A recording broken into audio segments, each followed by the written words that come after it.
Hey YouTube, back at it here. Been doing some wiring. Yes, those are those household style wiring connectors. That's where my diode is. I'll sort of explain that in a second, but I don't care about using these so long as they get taped up. I think that's good enough. Up here, 2 new switches. These are a little ugly. I'm going to put a little construction adhesive on there to kind of clean it up. And the holes ended up being kind of silly. But one of those, this one right here, turns on the house lights. Switch number 2 does something really neat. Check that out. Whoa! This is one of those eBay units. Obviously this is super temporary. I just set this in here to show it works. Now all this complicated wiring is because I also want this to turn on when the backup lights come on, because if you had this big beautiful light, why wouldn't you turn that thing on when you were backing up? The problem with that, of course, is I don't want the reverse lights, which are regular old incandescent 12 volt bulbs, which probably consume as much energy as that whole bar does for those 2 not so big bulbs. But anyway, I don't want those on loading in at the end of the night or unloading at the beginning of the night, because they have significantly more draw to them than the LED does. So I'd rather those bulbs are not on during the time when we're unloading. And of course, if they're tied together with a switch, then they would turn on at both. So what I did is I put a diode in. Pretty simple. If y'all don't know what diodes are, you should go to Google. Basically, it lets current or energy flow only in one direction on a wire. Well, I forgot I need to wire in this trailer hitch lighting, which it too will need some diodes, so it's all gonna have to go into that boxy looking thing right there, and then I'll hang a pigtail right up behind the back of it. And there, about ready to put on the sheathing. I ended up going with some of this foam stuff. It's the last of this foam. I decided to use it up because I don't want to use it on the roof. It is not as strong on the compression side as the other foam that I'm using, so I'm saving that for the roof. We're going to get the piece put up here and try not to get it into the glue yet until I get all the wires through it.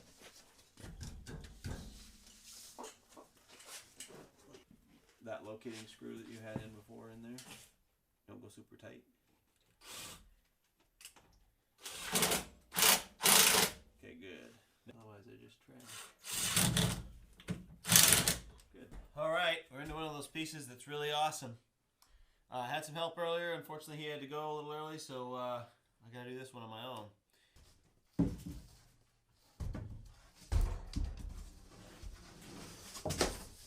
Well, it fits between the walls. Good side.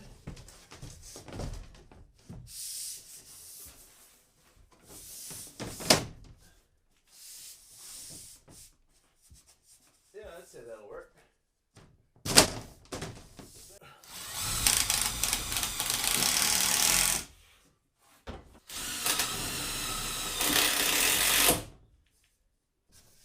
Getting real close here, just need to trim a little more.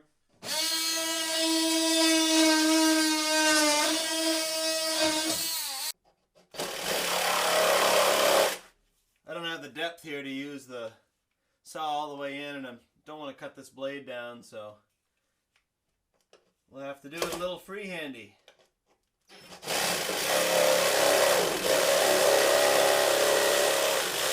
Is that college degree again?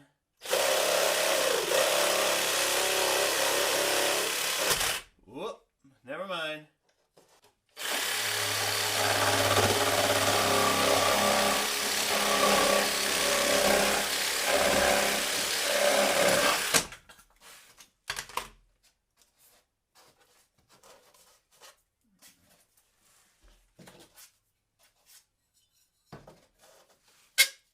Look at that. So I'm just gonna take the multi-tool here and cut her off.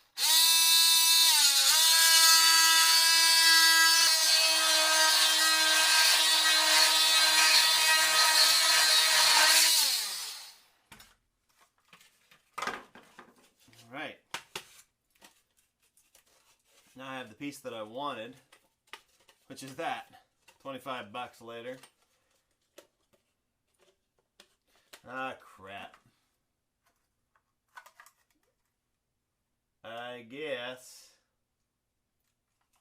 Yeah, there was a little tab in here I shouldn't have cut off. Well, too late for that, I guess. Gonna have to put something in behind there. Because right now you can get the cover open, even though it's locked. That's alright. That does look good, doesn't it? Well, you wouldn't know because you're not here, but I think it looks great. Alright. After about 45 minutes of thinking and designing and making this bit of aluminum, I can attach this here and it'll still fit inside that other piece that I got to get it into. But it's going to actually be an improvement over the stock situation. This is obviously going to be a little stronger than that plastic tab it was hooked onto, metal on metal. So, an upgrade. So for now, that's pretty darn good.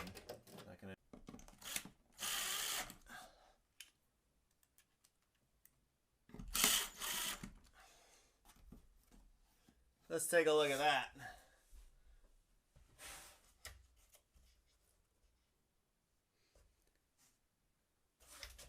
Now I've also installed a couple more LEDs, so let's turn those on too.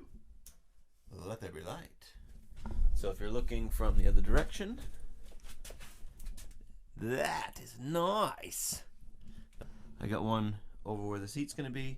This final one right here, I've relocated so I could put a light in about here and a mirror, a good sized mirror, so that members of the band can get ready and see what they look like before they go out. And by members of the band, I mean the lady in the band, because the guys don't really seem to care too much about what they look like before they walk out on stage, but so it is. There's not a lot of room here, so beautiful.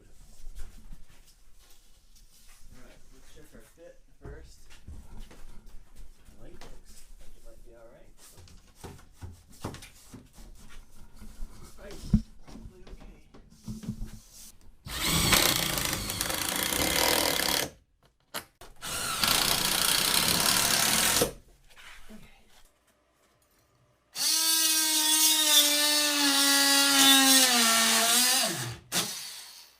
I decided to get a little more efficient with how I was cutting these. I was measuring them, but the top of the frame is just a hair out of square, like, I don't know, maybe a ½ inch over the whole rectangle up top. And of course that means that all the ends, both ends have to be cut. I can't just cut one and leave one square. Whatever. So just put them up there and cut them with a flush cut. It's pretty fast and it's more accurate than the other way.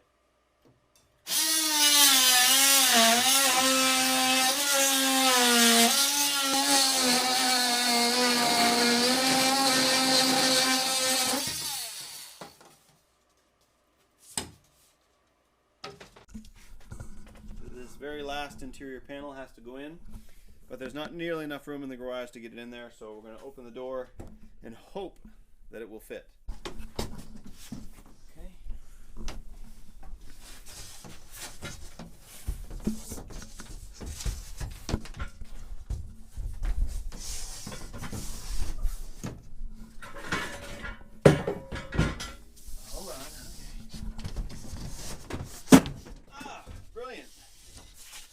I think it will fit.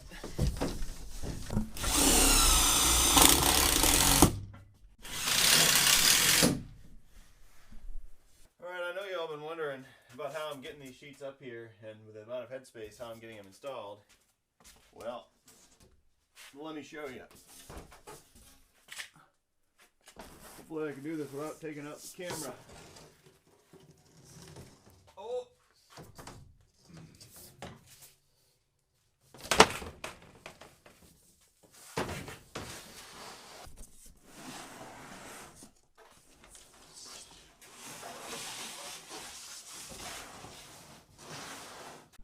Some time invested in these things. I got 3 of them. Did these notches, obviously a little rough because they're a little tough to do without a dado blade. These were all single cuts. Yeah, the internet will probably count them for me at some point, how many passes I made. Anyway, I've got this notch in 3 of them to cover the seams in the ceiling on the inside. Want to dress that up, make it look nice. Second, I'm using a countersink bit to make a couple of holes, make a couple of countersinks here on the ends.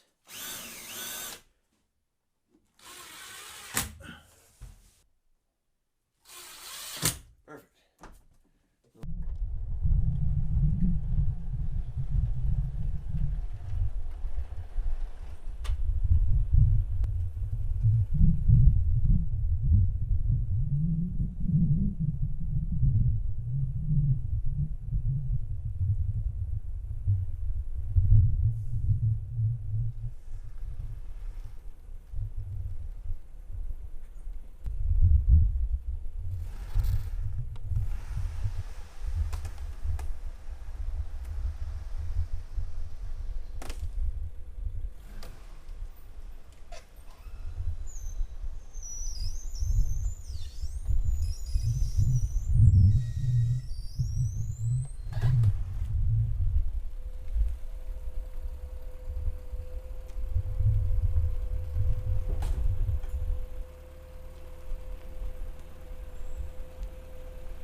Okay, obviously you've seen a lot of this because you've been seeing it on the inside of the garage, but what's been harder to get the feel of is the rear end and all the new work that's gone in.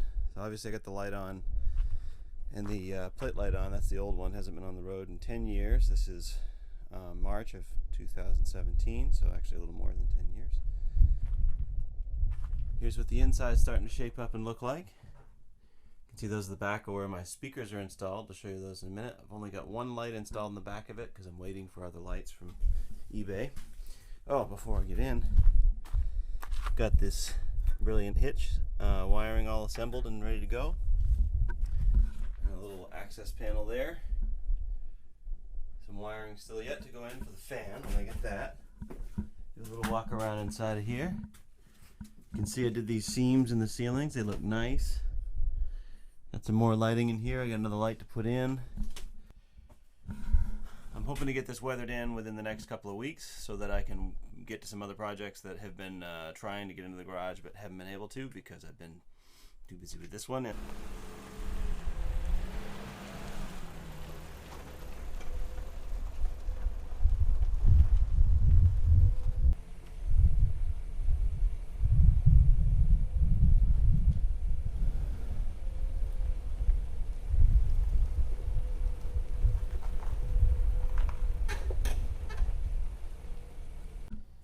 Thanks a lot for watching. Make sure you hit the thumbs up and subscribe. I really appreciate it.